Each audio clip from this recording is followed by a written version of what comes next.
নমস্কাৰ। এই মুহূৰ্তত আপোনালোকক দিবলৈ লৈছে গুৰুত্বপূৰ্ণ খবৰ, কিয়নো এবাৰ কিন্তু মেট্ৰিক পাছ কৰা ছাত্ৰীসকলৰ বাবে কিন্তু ভাল খবৰ আহি পৰিছে। যদি আপোনাৰ ঘৰত যদি মেট্ৰিক পাছ কৰা ছাত্ৰী অথবা আপোনাৰ ছোৱালী যদি মেট্ৰিক পাছ পৰীক্ষাত যদি উত্তীৰ্ণ হৈছে, তেতিয়াহে কিন্তু আপোনাৰ ছোৱালী কিন্তু লাভ কৰিব 10,000কৈ টকা। তো আপোনালোকে যদি লাভ কৰিব 10,000 টকা, আপোনালোকে কেনেকৈ লাভ কৰিব এই 10,000 টকা আপোনালোকে বিস্তাৰিত এইটো ভিডিঅ'ত আপোনালোকক জনাই দিম। সেয়েহে আপোনালোকৰ ভিডিঅ'টো লাইক কৰি ভিডিঅ'টো সকলোৰে মাজত শ্বেয়াৰ কৰি দিব, আৰু যদি আপোনালোকৰ চেনেলটোত নতুন হৈ থাকে তেনেহ'লে চেনেলটো ছাবস্ক্ৰাইব কৰি ৰাখিব। তো এতিয়া আপোনালোকৰ কথা হ'ল যে আপোনালোকে এই 10,000 টকা আপোনালোকে পাব কেনেকৈ, আপোনালোকে কিহৰ জৰিয়তে পাব, আপোনালোকৰ ফৰ্ম ক'ত পাব, আপোনাৰ কি ফৰ্মত লিখিব লাগিব, কি ডকুমেণ্টছৰ প্ৰয়োজন হ'ব, আপোনালোকক সম্পূৰ্ণ ডিটেইলছ এইটো ভিডিঅ'ত আপোনালোকক জনাই দিম। সেয়েহে আপোনালোকে ভিডিঅ'টো লাইক কৰি ভিডিঅ' সকলোৰে মাজত শ্বেয়াৰ কৰি দিব। ছাত্ৰীসকলৰ নামভৰ্তিৰ সুবিধাত কিন্তু ডক্টৰ হিমন্ত বিশ্ব শৰ্মা ডাঙৰীয়াই কিন্তু ছাত্ৰীসকলৰ 10ম শ্ৰেণীৰ উত্তীৰ্ণ ছাত্ৰীৰ বাবে কিন্তু 10,000 টকা এককালীন সাহায্য হিচাপে, আৰু হায়াৰ ছেকেণ্ডেৰী উত্তীৰ্ণ হোৱা ছাত্ৰীসকলক কিন্তু 12,500 টকা, আৰু ডিগ্ৰী পাছ কৰা ছাত্ৰীসকলক কিন্তু 25,000 টকা দিয়া হ'ব বুলি কৈছে। এতিয়া আমি আহক বিস্তাৰিত জানি লওঁ।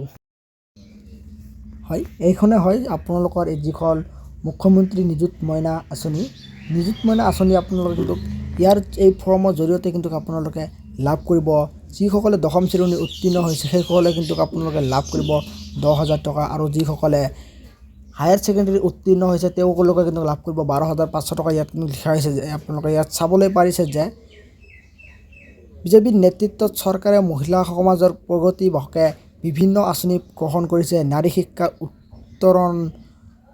উত্তৰণ তথা ছাত্ৰীসকলৰ নামভৰ্তিৰ সুবিধাৰ্থে বাবে 10ম শ্ৰেণী উত্তীৰ্ণ ছাত্ৰীৰ বাবে 10,000 টকা, আৰু দ্বাদশ শ্ৰেণীৰ উত্তীৰ্ণৰ বাবে 12,500 টকা, আৰু স্নাতক উত্তীৰ্ণ ছাত্ৰীৰ বাবে কিন্তু 25,000 টকা এককালীন আৰ্থিক সাহায্য পৰৱৰ্তী পৰ্যায়ত আগবঢ়োৱাৰ প্ৰস্তাৱ লোৱা হৈছে।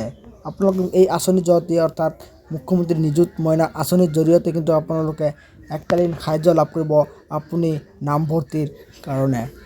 ইয়াত আপোনালোকে এইখন ফৰ্ম আপোনালোকে ক'ত পাব, আপোনালোকে এইখন ফৰ্ম ক'ত জমা কৰিব, আপোনালোকে ইয়াৰ লগত কি ডকুমেণ্টছ দিব লাগিব, সম্পূৰ্ণ কিন্তু এইটো ডিটেইলছ কিন্তু এইটো ভিডিঅ'ত আপোনালোকক জনাই দিম। সেয়েহে আপোনালোকে ভিডিঅ'টো স্কিপ নকৰি ষ্টেপ বাই ষ্টেপ চাই থাকক, আৰু যদি আপোনালোকৰ চেনেলটোত নতুন হৈ থাকে তেনেহ'লে চেনেলটো ছাবস্ক্ৰাইব কৰি ৰাখক, আৰু ভিডিঅ'টো সকলোৰে মাজত শ্বেয়াৰ কৰি দিয়ক। ইয়াত আপোনালোকে চাবলৈ পাৰি আছে যে এইখন ফৰ্ম আপোনালোকে কেনেকৈ ফিল আপ কৰিব। চ' আপোনালোকক মই ফৰ্মটো অলপমান ফিল আপ কৰি দেখুৱাই আছোঁ। চ' ইয়াত আপোনালোকে ফাৰ্ষ্টত পৰিয়ালৰ মুৰব্বীৰ নাম, আপোনালোকৰ পৰিয়ালৰ মুৰব্বী যিজন হয় মুৰব্বীৰ নাম দিব। তাৰপিছত ইয়াত আপোনালোকৰ পৰিয়ালৰ তথা ইয়াত 10ম শ্ৰেণী উত্তীৰ্ণ, যদি আপোনাৰ ঘৰত 10ম শ্ৰেণী উত্তীৰ্ণ ছাত্ৰী থাকে তেতিয়াহ'লে আপোনালোকে ইয়াত 10ম শ্ৰেণী উত্তীৰ্ণ ছাত্ৰীৰ নাম দিব ইয়াত। তো ইয়াত আপোনালোকে 10ম শ্ৰেণী উত্তীৰ্ণ ছাত্ৰীৰ নাম দিব, আৰু ইয়াত বয়স দিব। বয়স দিয়াৰ পিছত ইয়াত শিক্ষা অনুষ্ঠানৰ নাম দিব, ইয়াত আপোনালোকে শিক্ষা অনুষ্ঠানৰ নাম দিব। আৰু যদি আপোনালোকৰ ঘৰত যদি দ্বাদশ শ্ৰেণী অৱতীৰ্ণ ছাত্ৰীৰ নাম থাকে, তাৰপিছত আপোনালোকে ইয়াত যদি আপোনাৰ দ্বাদশ শ্ৰেণী উত্তীৰ্ণ ছাত্ৰী থাকে তেতিয়াহ'লে আকৌ ইয়াত দ্বাদশ শ্ৰেণী উত্তীৰ্ণ ছাত্ৰীৰ নাম দিব, ইয়াত বয়স দিব, আৰু শিক্ষা অনুষ্ঠান ইয়াত দিব। তাৰপিছত স্নাতক বৰ্ষৰ উত্তীৰ্ণ যদি ছাত্ৰী থাকে তেতিয়া আপোনালোকে ইয়াত এই ছাত্ৰীৰ নাম দিব, আৰু বয়স, আৰু ইয়াত আপোনালোকে বয়সটো দি দিব, আৰু শিক্ষা অনুষ্ঠানৰ নামটো ইয়াত দি দিব। তাৰপিছত আপোনালোকে বিধানসভা সমষ্টিৰ নাম, আৰু ইয়াত চাওক আপোনালোকৰ বিধানসভা সমষ্টিৰ নাম, আপোনাৰ যিটো বিধানসভা সমষ্টি হয় এই বিধানসভা সমষ্টিৰ নামটো ইয়াত আপোনালোকে দি দিব। তাৰপিছত ইয়াত আপোনালোকে কৈছে যে বুথ কেন্দ্ৰ নাম আৰু নম্বৰ, আপোনাৰ বুথ কেন্দ্ৰ হ'ল যিটো আপোনালোকৰ ভোট কেন্দ্ৰ গ্ৰহণ কৰা যিটো চেণ্টাৰ আছে এই চেণ্টাৰৰ নামটো ইয়াত আপোনালোকে দিব, আৰু নাম্বাৰটো যিটো হয় এইটো আপোনালোকে দি দিব, আৰু ইয়াত আপোনালোকে ফোন নাম্বাৰটো ইয়াত আপোনালোকে দি দিব। তাৰপিছতে আপোনালোকে পৰিয়ালৰ মুৰব্বীৰ স্বাক্ষৰটো ইয়াত আপোনালোকে দি দিব, ছিগনেচাৰটো ইয়াত আপোনালোকে দি দিব। তো এইখিনি আপোনালোকৰ ফৰ্মটো ফিল আপ কৰিব লাগিব। এনেকৈ আপোনালোকৰ এইখিনি আছিল আপোনালোকৰ এই ফৰ্মটো, এনেকৈ ফিল আপ কৰি আপোনালোকে এইখন ফৰ্ম আপোনালোকে ক'ত পাব। এতিয়া আপোনালোকৰ ফৰ্মখন আপোনাৰ যিখন পঞ্চায়তৰ পৰা আপোনালোকে পাব, আৰু এইখন ফৰ্ম আপোনালোকে জমা কৰি পঞ্চায়তত জমা কৰিব লাগিব।